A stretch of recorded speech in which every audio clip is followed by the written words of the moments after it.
ஒரு வசதியான குடிசையில் இளம் பிப்பின் ஒரு பிரகாசமான பச்சை மருந்தைக் கலக்கும்போது சூரிய ஒளி தூசித் துளிகளை ஒளிரச் செய்தது. திடீரென்று அந்த மருந்து ஜன்னலுக்கு வெளியே தெறித்து, வெளியே அமைதியான கிராமத்தை நகைச்சுவையான குழப்பத்தின் காட்சியாக மாற்றியது. பூனைகள் பெரிதாகின, நாய்கள் துள்ளிக் குதித்தன, முயல்கள் புரண்டன. மூழ்கிப்போன பிப்பின் ஒரு தீர்வைத் தேடி பண்டைய புத்தகங்களை வெறித்தனமாகத் தேடினார்.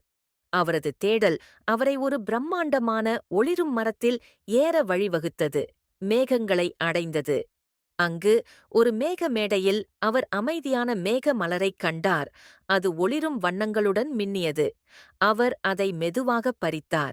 கிராமத்திற்குத் திரும்பிய பிப்பின் அமைதியான நீல நிற மருந்தைத் தெளித்தார். விலங்குகள் நிதானமாக இருந்தன. பூனை ஒரு பொம்மையை அடித்தது. நாய் அதன் வாலை ஆட்டியது. வாத்துகள் அமைதியாக அலைந்தன. பிப்பினுக்கு நன்றி. ஒரு சூடான, திருப்தியான பிரகாசம் கிராமத்தின் மீது குடியேறியது.